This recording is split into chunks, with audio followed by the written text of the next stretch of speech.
Hello, everyone. Thank you for taking the time to join us in our latest series of webinars, and they're up to the Sustainable Foods Conference next January. We're going to be tackling a vital conversation around emissions in the food and drink supply chain. As I'd like to, before hand over to Zoe, thank to the panelists who are joining us, particularly our friends at Carbon Maths who are supporting us with the webinar. And just a quick reminder that Sustainable Foods will be back next January on the 27th and 28th at the Business Design Centre.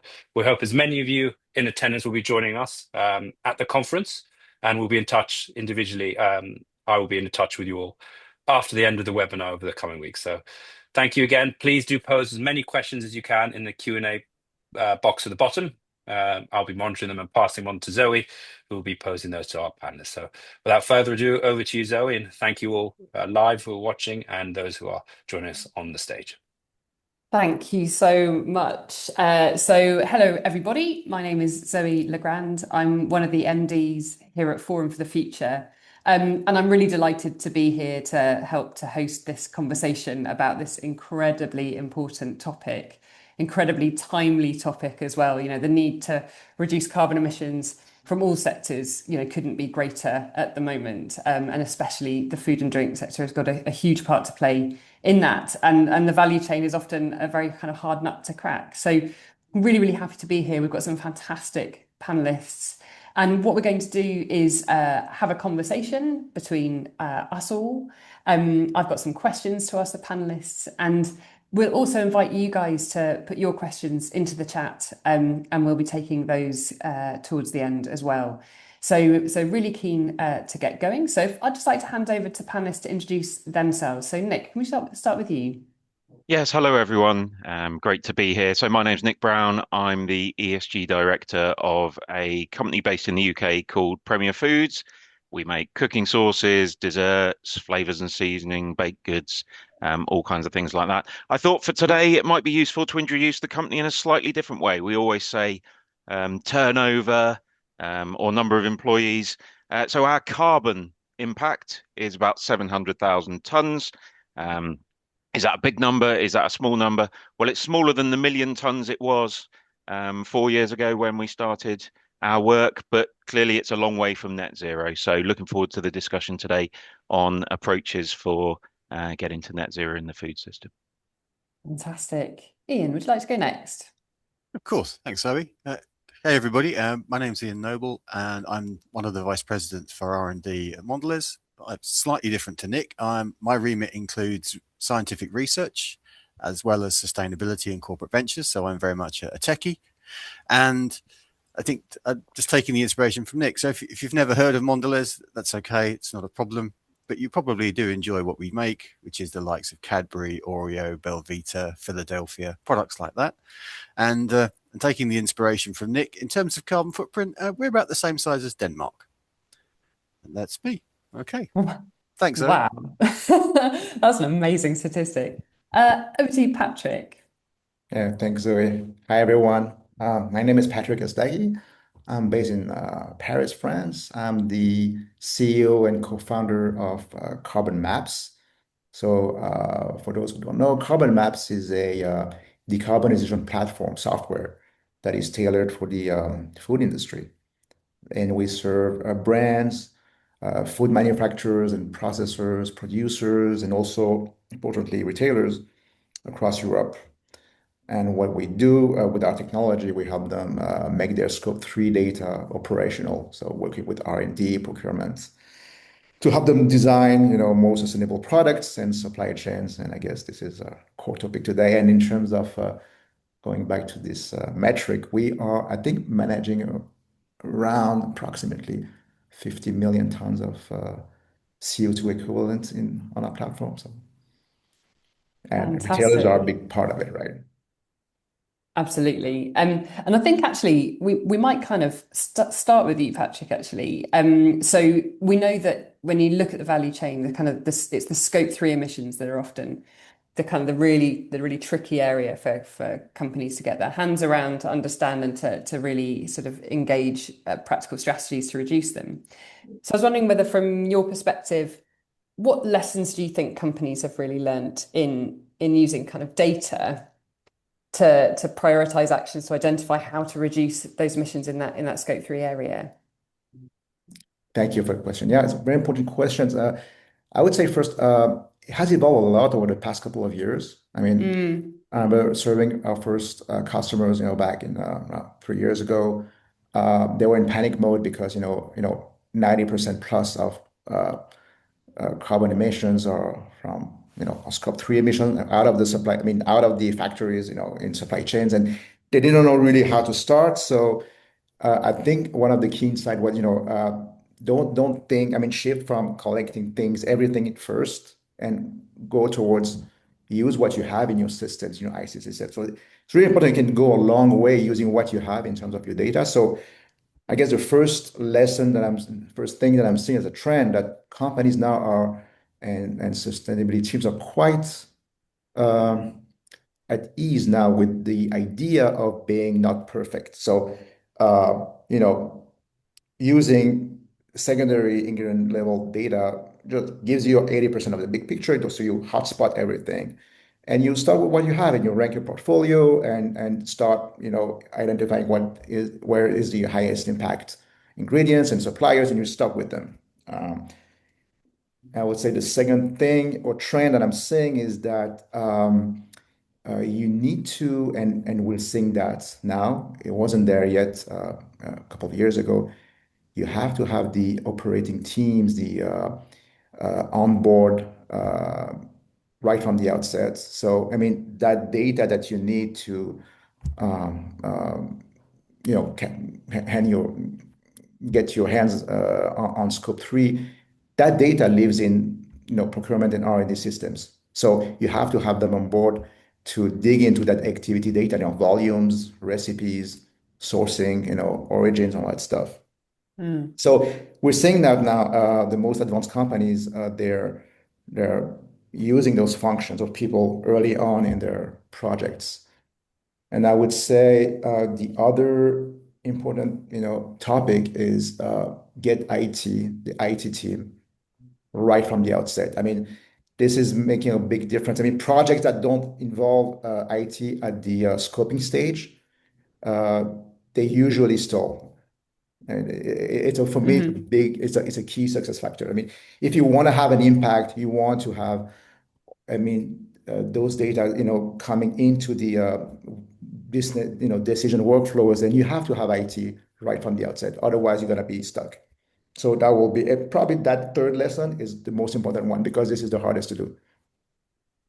No, and I love that, like how sort of practical that advice is. Like, really, actually, how can you really kind of get started here? And who do you need to engage, and who do you need to work with, and who do you need to have on board right from the start? Obviously, farmers are key to this, especially in the food and drink supply chain. Yeah. So I don't know whether, Nick, you've got any views or lessons learned or stories to tell, perhaps about how you've been able to kind of collaborate with farmers to adopt those low carbon practices to really save the carbon from the actually at the farm level. Yes, and why is this important? For us, it's about 93% of the carbon emissions of our products is in the ingredients and packaging that we buy, and the other scope 3 elements. But that's why it's so important. Um, Building on what Patrick said, we started 4 or 5 years ago when we step change our approach on decarbonisation, building that inventory from the information that we had. And that did tell us where the hotspots were. That did tell us where the particular commodities and ingredients were that we needed to particularly focus on. We aligned with the Science Based Targets initiative quite Mhm. early on, and we decided that was going to be our roadmap. Um, to give us confidence that we were going in the right direction, but also to give credibility when we were talking to suppliers and customers about it. And we launched a supplier engagement program back in 2023, which included quite a few things, but making it clear to key suppliers how important they were in helping us to meet our science-based targets was a big part of that. Um, and I think there's probably two approaches I'm seeing emerging. for working to support agricultural transition. One is work within your own supply chain, within your own chain of primarily ingredients, and that is very much about understanding emissions in your chain, perhaps engaging on projects that suppliers and farmers are already looking at. And many of our suppliers are already well advanced on this journey. And so we've been doing some trials on things like low carbon fertilizer, looking at how that might be useful. But I think there's a growing realization that people doing individual pilots in their own value chain has got some limitations. It's useful for learning, it's useful for proving technologies, it's useful for developing the business case.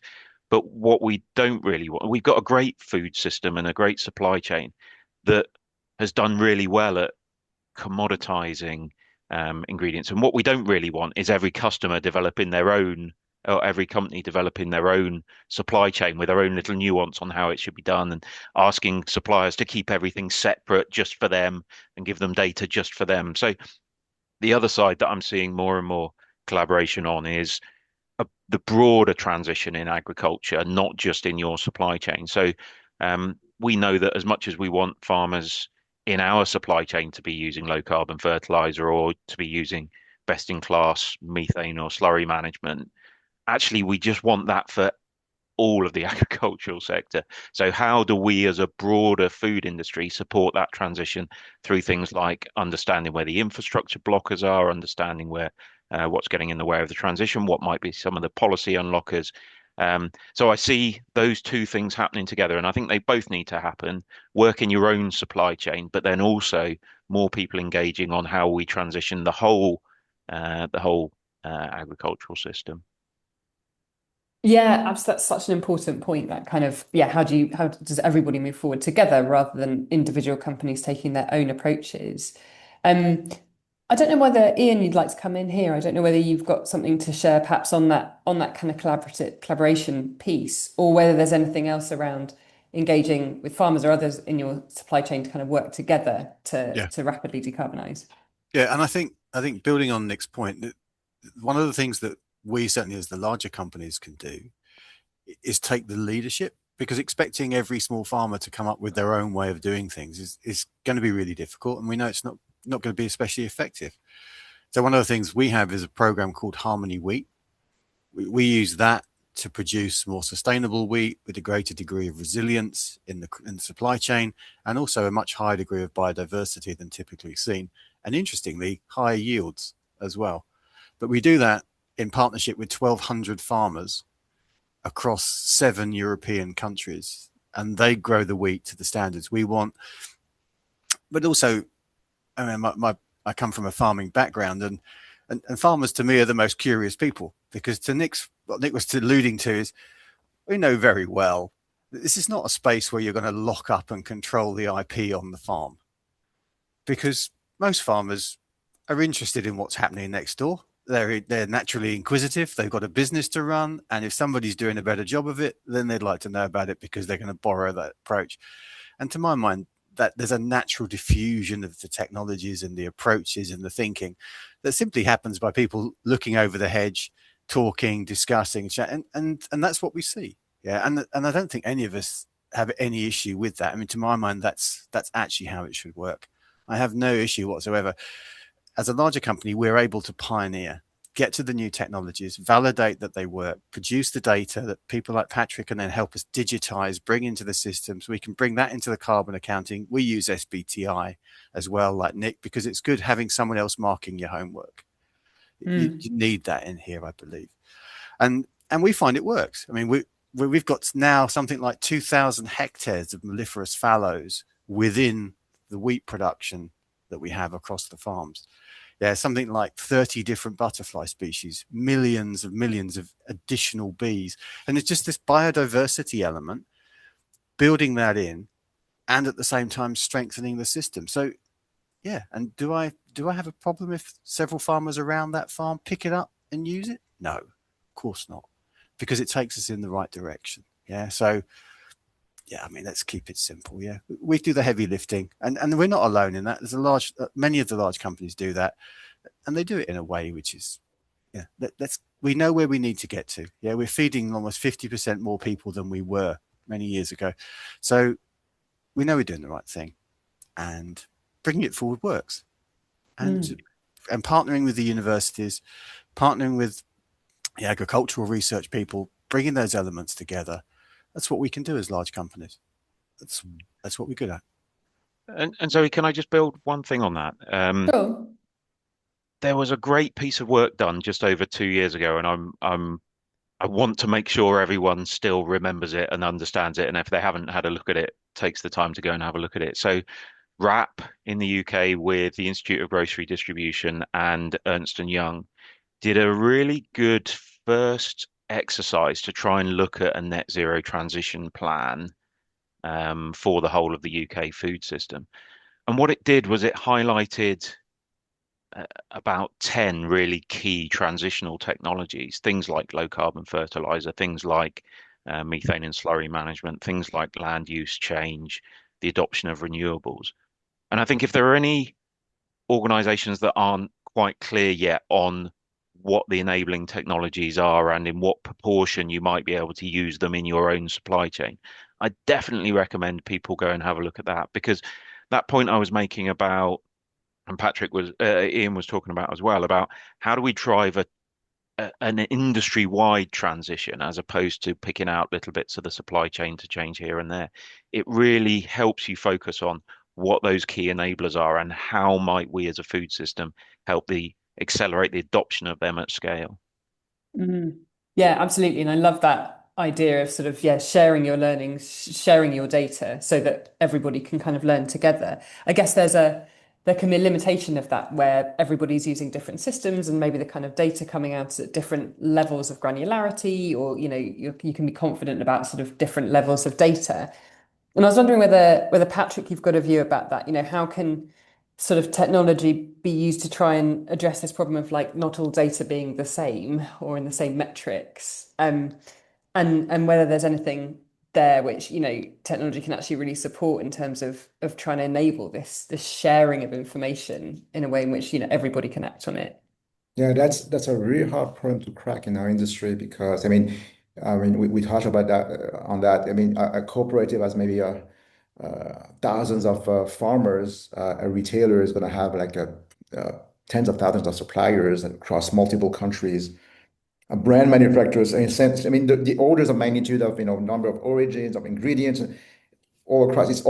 It's really hard to expect anyone to report the same way. I mean, it's not possible. So you have to build. That's what we're doing at Carbon Maps, building a technology and a platform that can work out this messy data and data that is not super comparable, like very heterogeneous in nature. So what we've been building is, are not people familiar with that technology, but it's an ontology. So think of it as as a semantic layer, a food specific semantic layer, like a dictionary that maps thousands of ingredients, names, processes, supply chains, and to the right emission factors. So this is this underlying vocabulary and grammar. So for example, I mean, give you an example, you have products, we're getting data from our retailers. You're gonna read, heavy cream on one label. Another one will be full fat cream. Another one would be in French, crème fraîche entière, for example. So, but you need to have a technology that recognizes that these are the same thing. They have to be mapped consistently. Otherwise, in food, you don't have the luxury of not doing that because it's all, messy data and messy labeling, messy naming. So that's one thing that you do using LLMs, semantic analysis, and ontology, what we call ontology modeling, to crack that and to have things that can talk to each other in a standard way. And then the other thing that technology can help you do is have a sort of a tiered approach in terms of the granularity of data. So you're gonna have, a layer of your technology that's gonna, have industry average factors. That covers everything immediately, and that comes back to the point that we made earlier about, hotspotting and doing the 80% kind of zooming aspect to see what's going on before diving in. And then you're going to have another layer with more process specific, country specific factors so you can Hmm. start to, get more precision. And then you're going to have a third layer where you're going to, get primary data from your suppliers. That takes more time, but this is where you start building those programs and those reduction targets and, with hand in hand with your suppliers. But that same thing, you need different layers of data and do it in a structured way. And this is where technology can help you do that. Otherwise, doing it manually is impossible. Another thing, I don't know if I'm sure you know about this, and the audience may be familiar with that, but there are standards like protocols like PACT, the Partnership for Carbon Transparency, that defines rules for PCFs, product footprints to be shared amongst different players, retailers, manufacturers, and that so we are PAC compliant. A lot of people in our industry, a lot of companies, retailers, and food manufacturers are getting PAC compliant in order to have a similar vocabulary in terms of, or similar norms and protocols to transfer and share data across a similar infrastructure. This is something that we are seeing everywhere now. When we receive a tender offer or RFP, everyone is expecting you to be PAC compliant. So this is another way to crack that problem. And I would say in the future, I don't know if you know companies like, like product information management companies like Salsify. They make it easy for foods and retailers to actually share the data like a social network almost. And I Hmm. think we are getting there, and soon pushing a PCF to a retailer system will be as easy and normal than pushing a product description into a procurement catalog. And I think we are getting there. I think this year most platforms will be able to do that. Yeah, that's really important. And I think this kind of, signing up to the I guess the voluntary sort of standards so that we get more consistency across Yes. data is really critical. I mean, the other lever, I suppose, is regulation. Inevitably, like any sector, the food drink sector is going to be under a lot of kind of requirements from various bits of legislation around decarbonisation. But that's the kind of risk side of things as well. And I was just wondering whether, I guess, maybe Ian, you could have a think about or let us know kind of how you're seeing the opportunity side of decarbonisation as well, just because there may be people who are sort of tuning into this who perhaps are finding it difficult to get their companies to act on decarbonisation almost at all. You guys are obviously like quite far down the journey of that. But we definitely at Forum for the Future, what we find is, talking about the value at risk is one half of that business case, but actually talking about the value to gain is often where people get kind of more excited. Yeah, so let's run through it. Yeah, so you make a fair point, and I think the way that we see it is, or the way certainly I look at things, it's very much a 360-degree viewpoint. So parking the risk dimension, and then if you look at on the positive side, so what's the growth story? What's the opportunity area? How does this Mm. play through? So let's put to one side the SBTI. Let's put to, the equity commitment. I think is the first place to go to. So where you're dealing with brands like Nick has and like we have that have a special place in people's hearts, that are iconic brands, then people almost have an expectation. They see that brand as a consumer, they see that brand almost as their brand. And they're looking for those brands to be taking the steps forward and to be leading and doing that work. So that's great. And if you ask people, so if I just look at Europe, for example, you're somewhere between the mid 60s to around about 90% of consumers look for companies to be acting on sustainability. That's their expectation. They're engaged in it. It's great. So then the obvious question is, well, can we turn that into a business opportunity? How do you bring this forward? And this is where it gets really interesting, because those numbers drop dramatically as soon as you say to a consumer, are you prepared to pay for that? Yeah. Yeah. And Hmm. and literally you're down at about the mid 50s. So it literally almost halves. but that community of people is still there. Okay, so how do you talk to them? How do you engage with them? What are the meaningful levers that are there? So there is a consumer opportunity to do that. And I said we have products through the Harmony and other programs that, and like Cocoa Life, that do that work. But does it, can you meaningfully price in an aggressive way? No, I don't think you can. I think this is more of an element about brand. This is about expectation. This is about leadership. I think the other angle in here, which I think sometimes drops out, it can become a little bit in terms of either risk or, it's either, it can get a bit binary. But I think the important part that we need to bring back into this conversation is also resilience. Much harder to quantify, but we see that when we're moving into these more regenerative practices, that we're seeing greater crop resilience. So we're actually supporting the farmers, which is ultimately what the food industry is based on. Everything we do starts life either in a field, in an orchard, in the sea, in a river, and that's where it's. So you've got to work across the whole system. And if you can strengthen the farming business and make those farmers who are adopting those techniques more profitable, more resilient, then you're helping. You're building the value in the system, but you're also building the value in their businesses as well. And that for me is an important third dimension that we need to take on board and see how that works. And the challenge on these systems is we're dealing with Mother Nature and we're dealing with biology.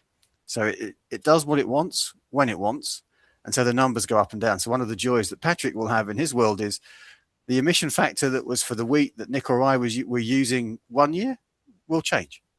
It'll change because it'll be different varieties grown in different fields with different weather.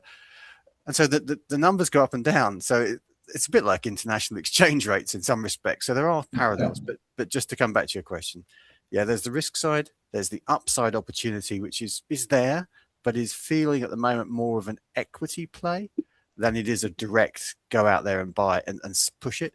But the piece in the middle, which really, really is important to me and what I see working in supply chains, is resilience. Much harder to value, but you know what happens when you don't have it. Yeah, And absolutely. And Zoe, that's something, yeah, can I please just do. add something on that? I know it can be Yeah. very boring when people on a panel all break out in agreement, but I agree with a lot of that.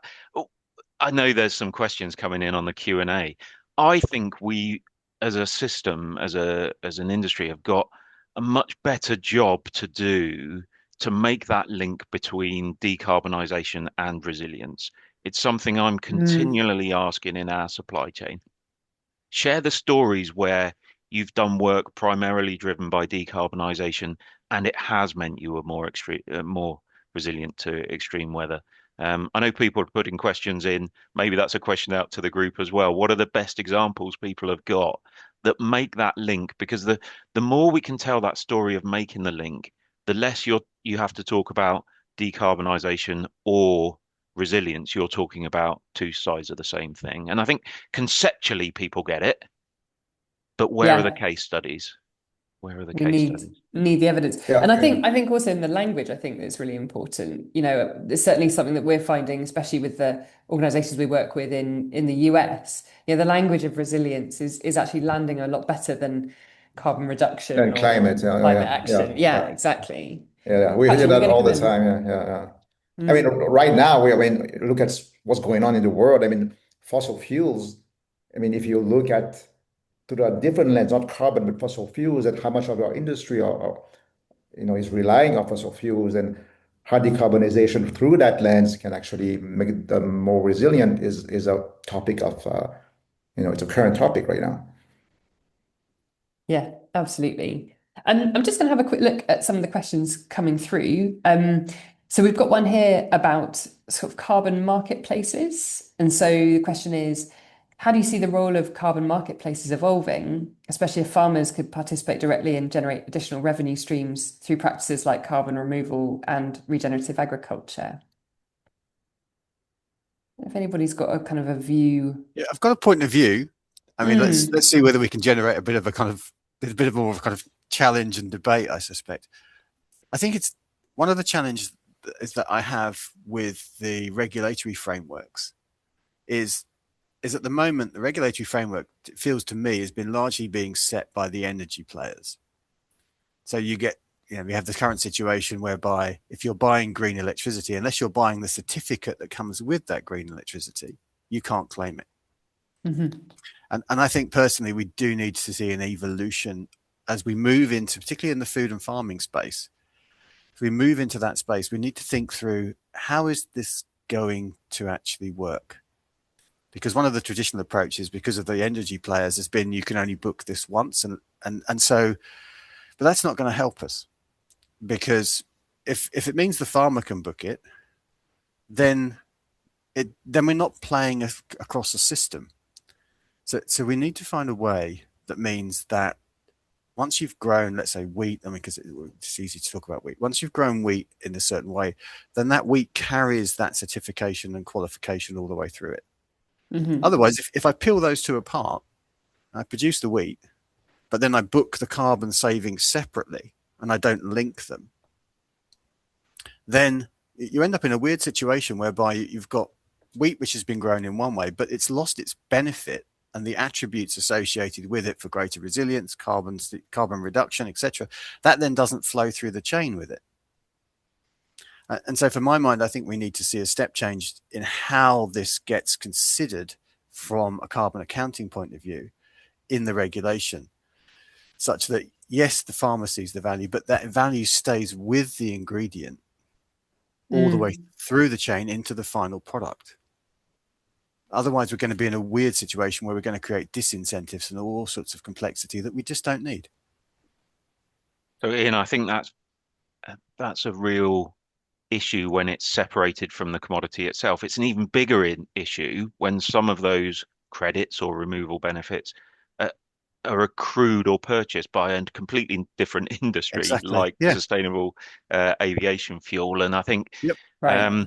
I was at a very interesting event yesterday where Adair Turner was talking, and he was talking, I'm afraid to say, about how 1.5 degrees is now very challenging and probably beyond reach. And he was saying one of the things that we probably don't realize is that we haven't got this funding model for removals right.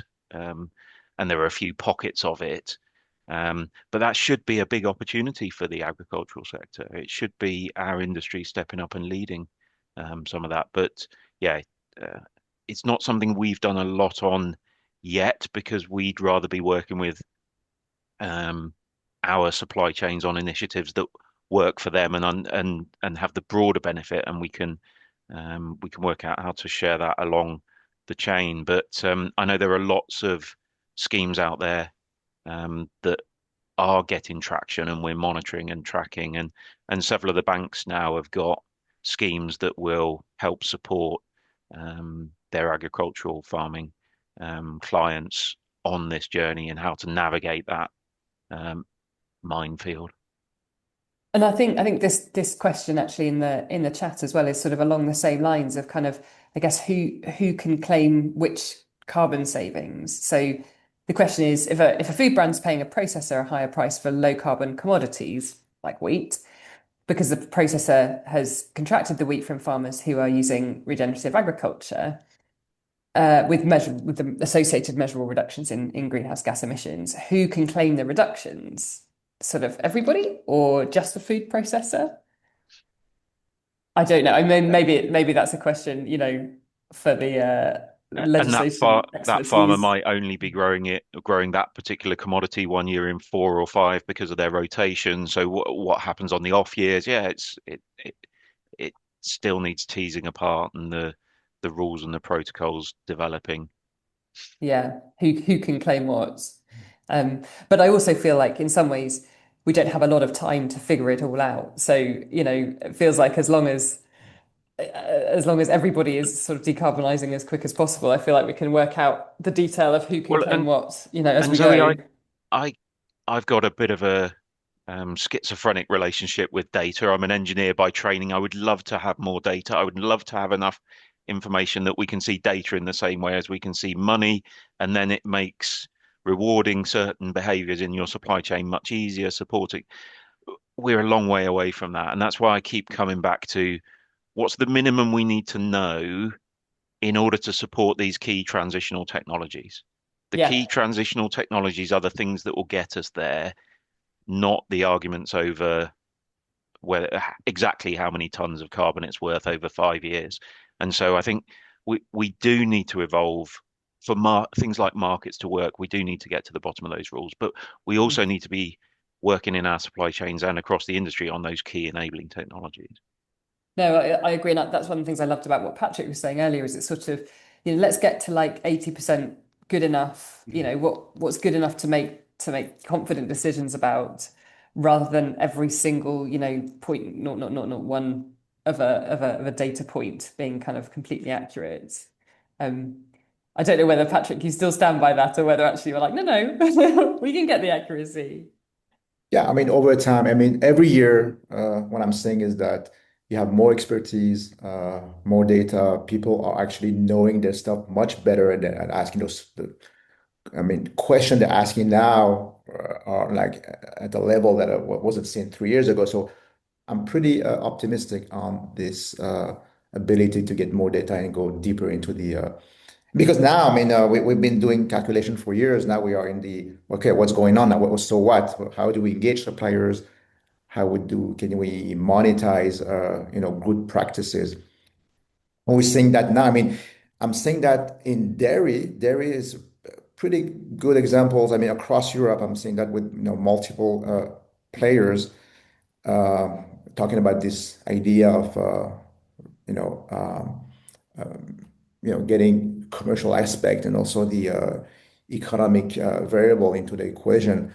You see now premiums, I mean, price premiums that are being discussed between the food growers, manufacturers, and retailers, and how do you price a better a lower carbon product, with a premium that is priced on top of the commodity price. We've seen that now in dairy, increasingly in crops as well. So I think there is a way forward for the value chain to be able to fund those good practices. And I mean, there are multiple cases. I mean, Arla Foods, I think, was of the pioneering players in that field. But we've seen that in France as well with the dairy industry. And I think, that comes also onto another question which we've had in the chat, which is about, I guess there's incentives which can be employed in the value chain around, paying premiums for certain Yeah. kinds of low carbon products. But the question in the chat is also probably for Nick and Ian, I think, which is, do you actually start enforcing almost stricter expectations or sort of almost punishments for those people in the value chain who don't share their emissions data or don't have any to share? Well, I mean, it doesn't usually end well if you start trying to punish your suppliers, because they tend to end up not being your suppliers, and then you've got a problem because you can't make your products. So no, I don't think punishment doesn't work. It has to be much more the other way. It's about where do we want to get to. We all know what we're looking for, which is a completely sustainable net zero food system. If we can get to that, job's done. Yeah. Right. Mm-hmm. And you don't get to that, to my mind, with just wielding a big stick. It doesn't.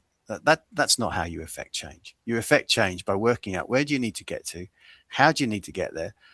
And I think one of the big things that happens in this space, which I think may not be realized by many people, certainly those people in the UK government, is that there's an awful lot of science and technology involved in transforming the way we grow and produce the food that we eat.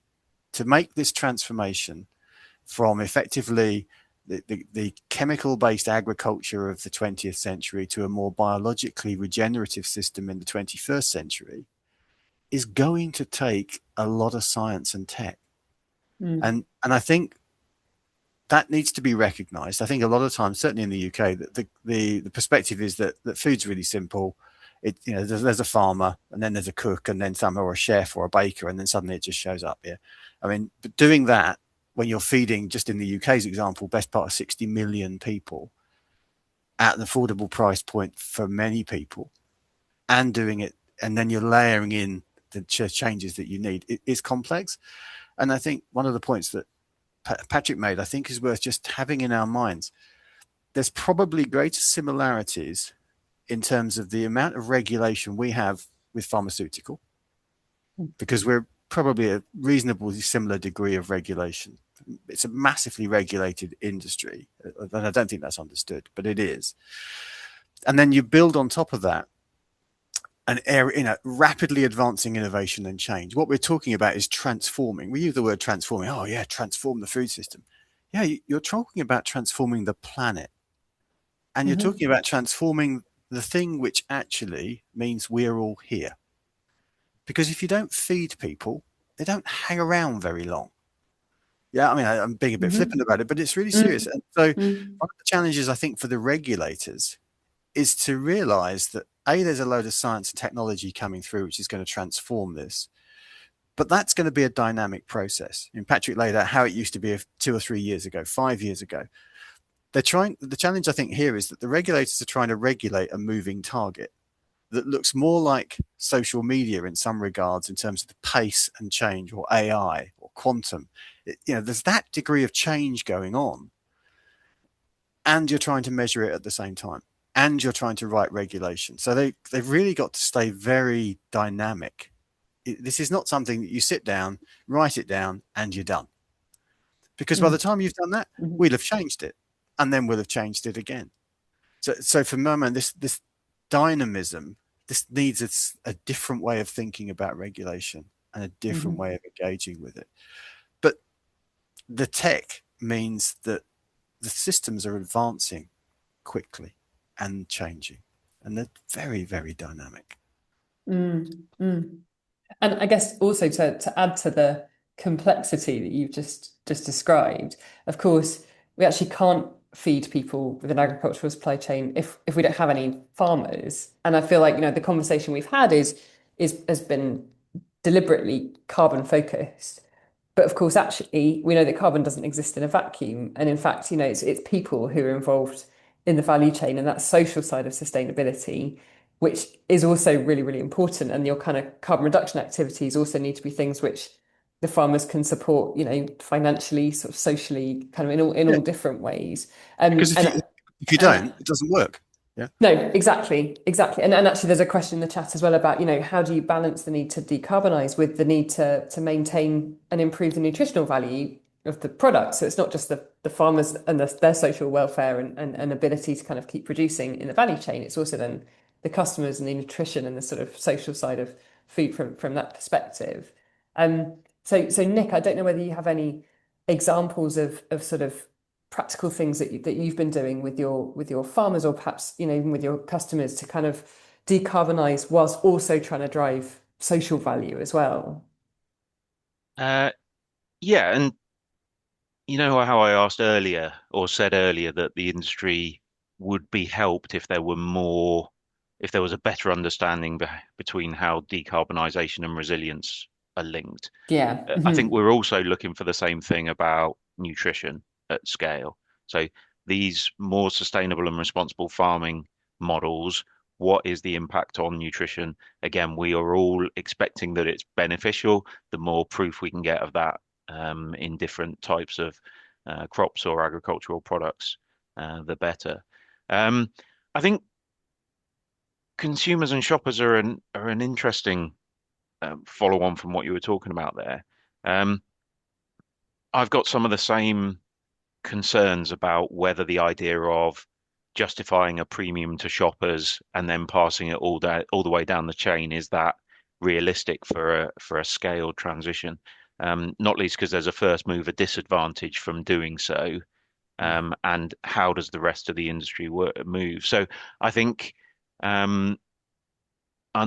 know I keep coming back to that broader impact than just your own supply chain. That's where we all need to be putting effort as well as what we do in our own supply chain, because it is those big systematic unlockers that mean that just the only type of fertilizer that is used in UK agriculture is a better type of fertilizer, and we don't all need to be scrabbling around and arguing about whose supply chain has it ended up in. I think the consumer angle that can work, if you look at the two things that we're the two biggest things that roles that consumers play. One is around shifting to healthier and more sustainable diets. Hmm. And the other one is about food waste reduction. They're probably the two biggest things that um, we're looking to encourage consumers to do to help with the transition. And I think both of those things, there's a real question about whether you actually engage with the consumer or with the shopper on an environmental lens, or whether you talk about health and nutrition. So we've actually just bought a brand called Merchant Gourmet, which is all about beans, lentils, and pulses.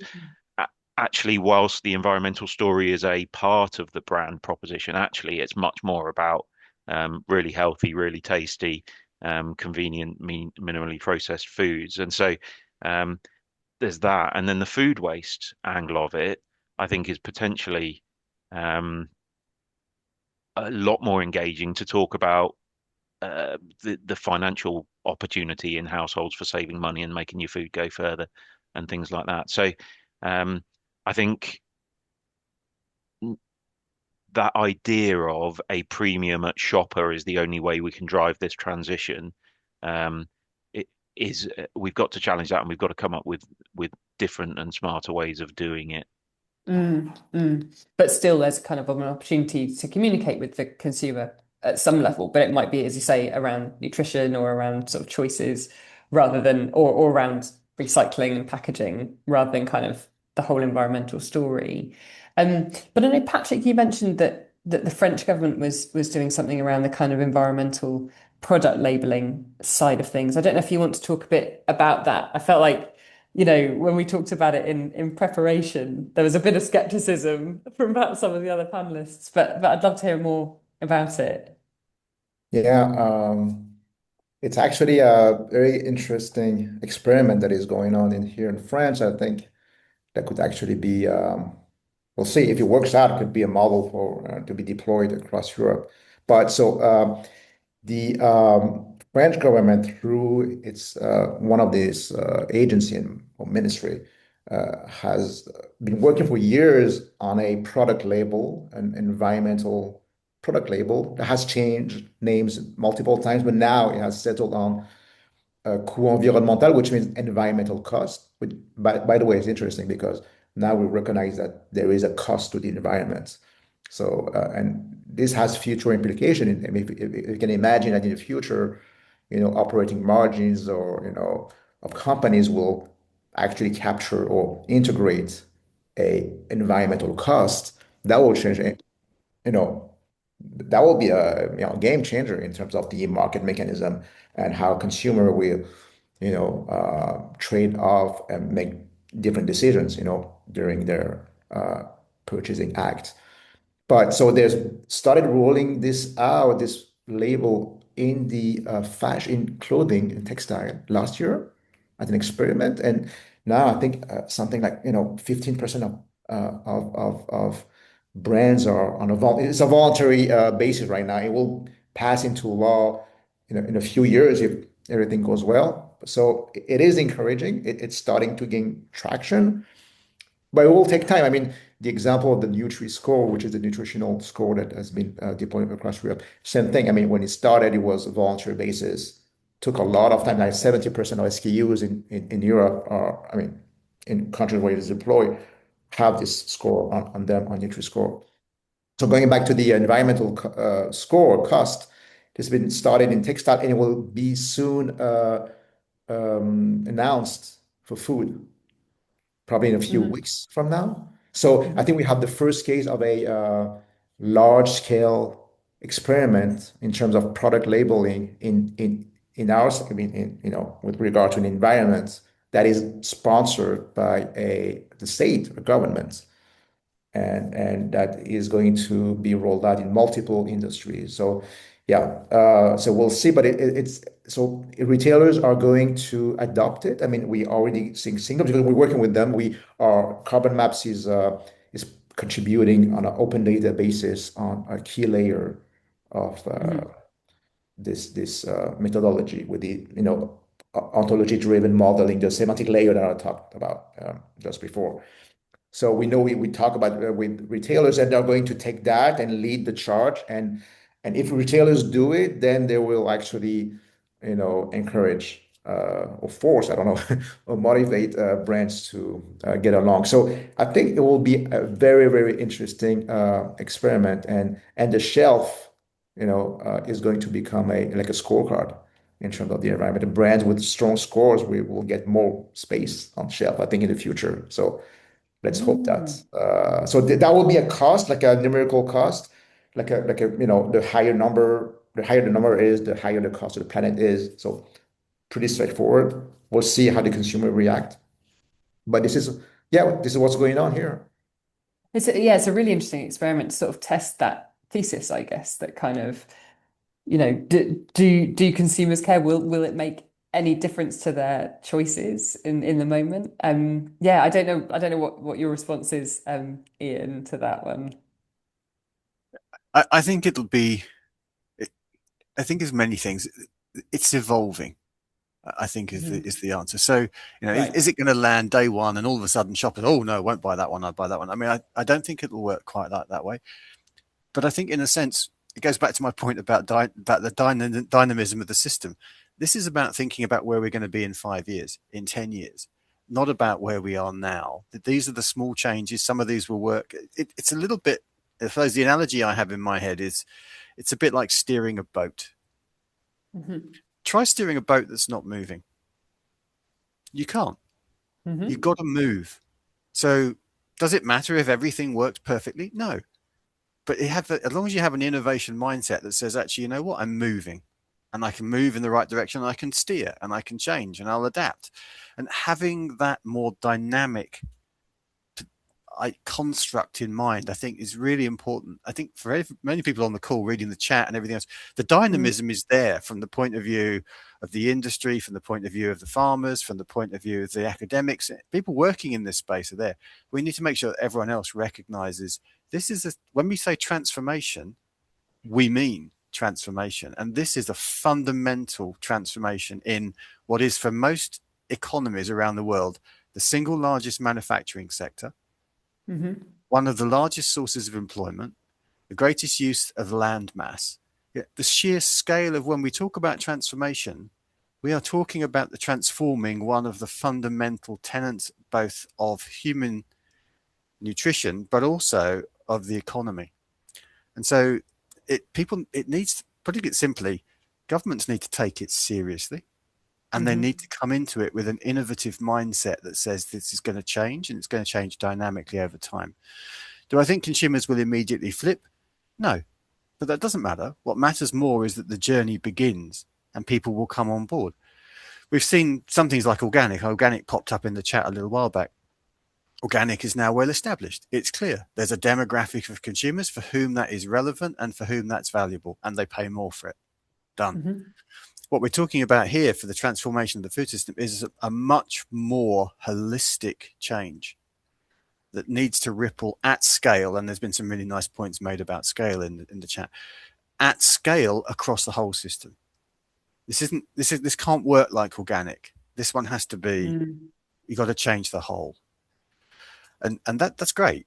So will it come? Do I think consumers will pay immediately? No. But I think the most important conversation that we've not touched on yet, but actually this builds to, is that Mm. food is not a commodity. Food is not Right. something that you buy and throw away and that's okay.